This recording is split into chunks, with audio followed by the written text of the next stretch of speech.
What's good, everybody? It's your boy, O'Shea Duke Jackson, back at it again with another episode of The Celebrity Junk.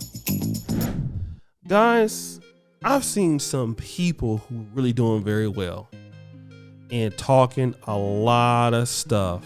I mean, man, they were just living the life.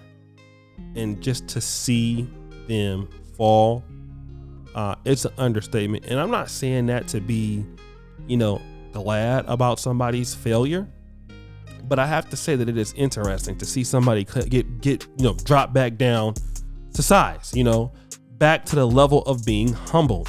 I've had it with ex-girlfriends.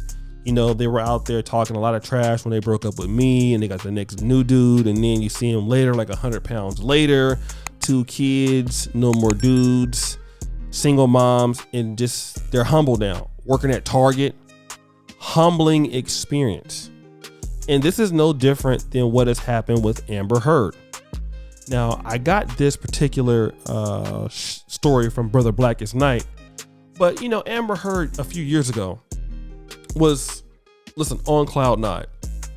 She had just got a settlement from Johnny Depp. She was an Aquaman. I think he gave her like $7 million for a divorce settlement. She had cash, but boatloads of cash, opportunities, you name it, right? And guess what? Though, now you owe like between $8 to $10 million to Johnny Depp. And where do we see you shopping at? Oh no, we don't see you shopping at the Tom Ford store. We don't see you shopping at the Gucci store. No, you're not pulling up in the Ferrari. You're shopping at TJ Maxx in the Hamptons. And if anybody knows what TJ Maxx is a discount store.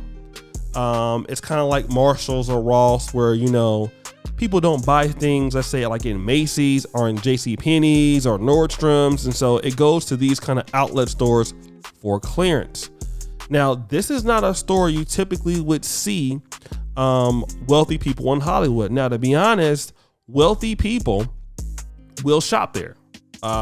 People that make a lot of money don't really give a fuck about having $1,000 shirts or stuff like that. I think like even you have billionaires who might shop at TJ Maxx, but you don't really see it from the entertainers, the people who have like built businesses the kind of rough way, from just hard work and things like that.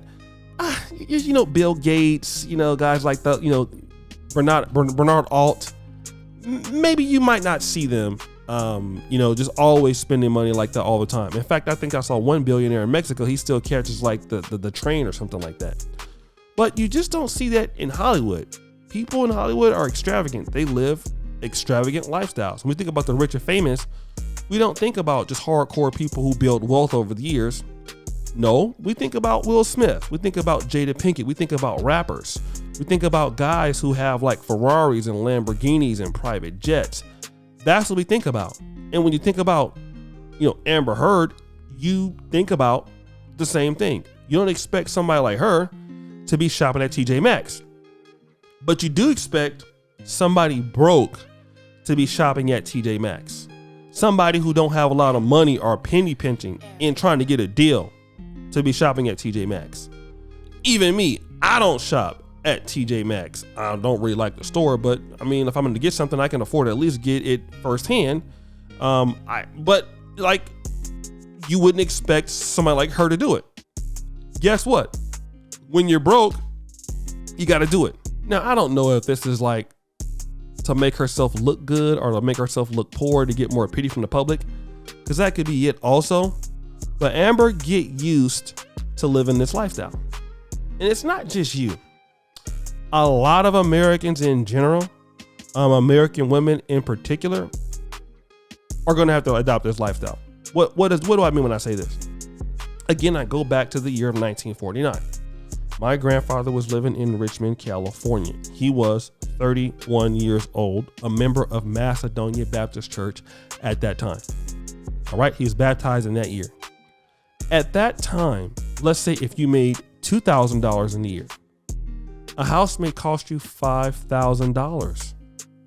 So basically, you know, would you even need a 30-year mortgage at that rate? Because the house was not that expensive. And you could own a lot of property for that price. Let's fast forward it now to 2022.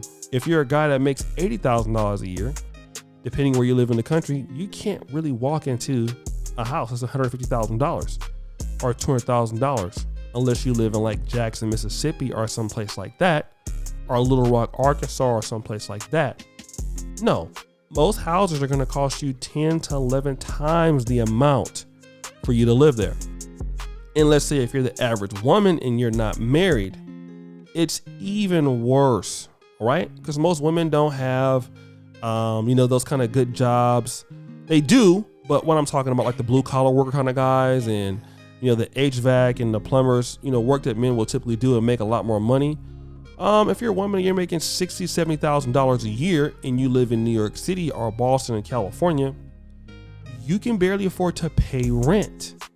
And if you're a woman that wants a guy that's going to help you out and be a high value man and you can't get that guy, guess where you're most likely going to be shopping? TJ Maxx. And it's something that a lot of Americans, especially a lot of American women, are going to have to get used to. And I know it's a humbling experience because a lot of ladies didn't think that by the time they were 25 and 30, they felt that they would be rich. They felt that they would have a rich husband. You would be living somewhere in Beverly Hills, having babies for an expensive rich man or an expensive home, not doing anything for him, but him doing everything for you. And then this little thing called life, it kind of got in the way.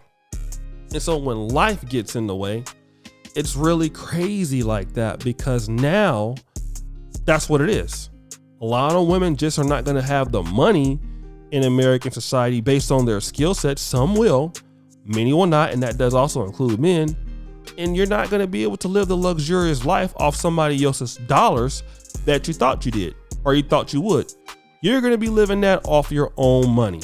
And if that means shopping at Ross, if that means shopping at Marshall's, if that means catching the bus, if that means catching the light rail, and a lot of guys used to get made fun of for doing those things, but you're going to see a lot more people doing that also. Recently, guys, I was in a very nice European country. And this particular country has really good public transportation. It's probably one of the best I've seen. And I got on it and I was just checking it out and stuff like that. And I was surprised to see how many women were on the transportation center. And when I saw people that were driving nice cars, I even got a picture of a guy that was driving a pretty nice Lamborghini here in Europe. And when I saw the people that were driving all the nice shit, it was dudes. I didn't see any hot chicks or, women pushing like a lot of nice Mercedes Benzes or women's just pulling up in like Mercedes G-Class trucks. I didn't see one woman doing it. I saw women always on this particular subway station in the train. And it was astonishing because I'm like, wow. So this is who's working at the restaurants for the most part. This is who's doing a lot of the menial jobs.